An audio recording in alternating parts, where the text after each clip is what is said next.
With the exception of the war in Iraq, what single critical issue is our nation facing today? Virginia, I think we have three major issues that I've been concentrating on. One, of course, is a strong national defense, and of course that goes beyond the borders of Iraq and Afghanistan.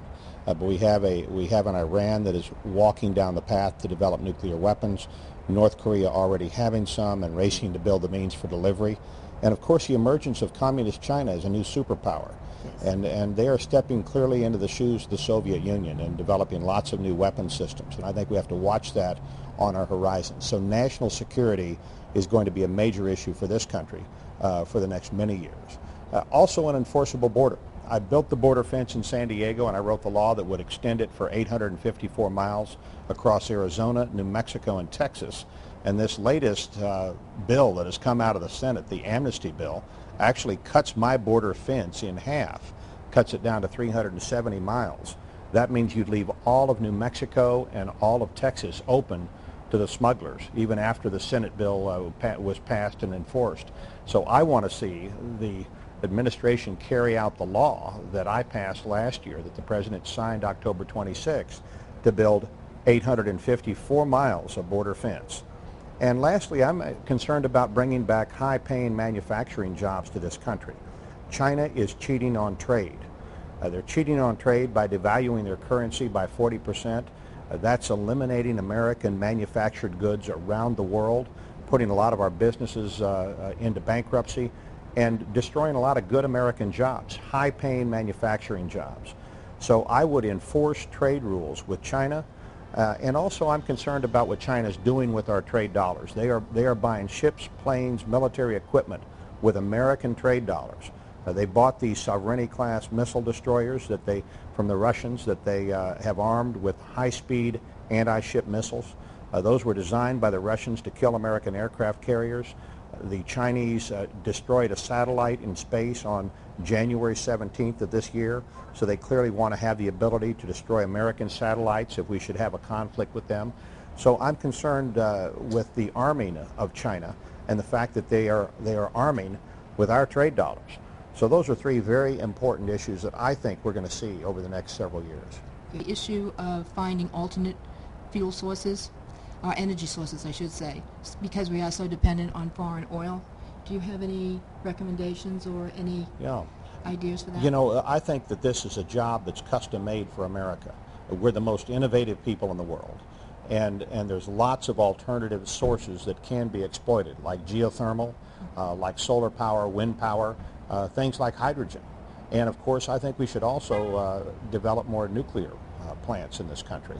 So there's a lot that can be done, and what I'd like to see is to see business work together with all of our educational institutions, also all of our government laboratories and researchers.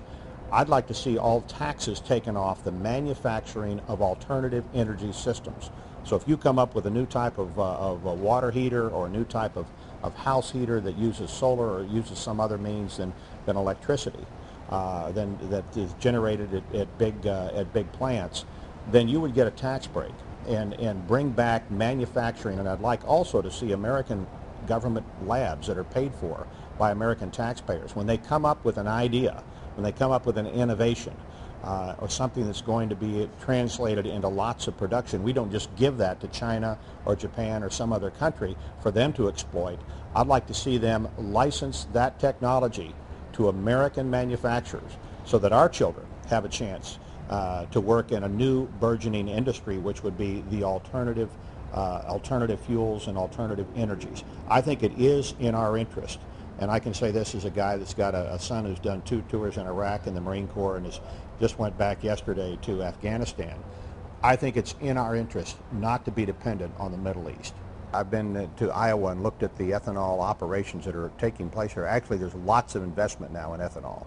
And in times past, it took a lot of energy to produce ethanol, but today they're becoming much more efficient. And you have a huge industry now that has started in the ethanol area. The place they're focusing on now is cellulose ethanol, which is to be able to get ethanol from other sources than simply corn. But there are lots of businesses now that are starting up that are independent of major oil companies that are producing ethanol. I'd also like to see, of course, nuclear power and geothermal power, which is another alternative. You know, France uses lots of nuclear power in their own generational complex. So there's lots of alternatives out there, and I agree with you. You don't want to see the petroleum industry clamping down on them, but so far we have not seen that. We've seen a burgeoning industry in ethanol. What we need right now is we need more outlets. It's very difficult to find a gas station that has ethanol, and we may need to have some type of a regulation that says that it at least has to be offered at a certain number of locations. But the best thing we can do also is to give people the freedom to have businesses. Now, one reason that gasoline is so high right now is because it takes longer than it took to win World War II just to do the paperwork on building a refinery for gasoline. So if you have a couple of refineries that go down for maintenance, all of a sudden you've got a shortage of gasoline and the price spikes. Right. And we should have a system in this country where people can build power plants, where they can build ethanol plants, where they can build geothermal plants, the solar plants, the wind systems, all of those, with a minimum of bureaucracy standing between them and completion of that particular plant. So we need to do a couple of things.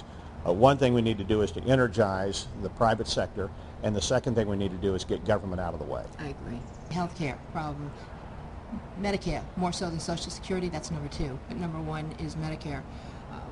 It's so lopsided. We have Americans who cannot afford health care, and those Americans who do get benefits through their employers pay a higher premium. It's just lopsided, and it's also it's a big drain on the tax dollars out of Washington. Do you have any recommendations or suggestions? I think there's some things we can do to lower the cost of health care. One thing we can do is to allow people that buy health care policies to be able to buy them across state lines. Right now, you can't buy your health care policy across state lines, just like you buy lots of other things, like we buy our clothes, our cars, lots of things. And you know, I saw a study the other day that showed that the same coverage, the same medical coverage that costs $750 a month in Massachusetts, that same plan can be purchased in Missouri for $170 a month, almost a $500 saving.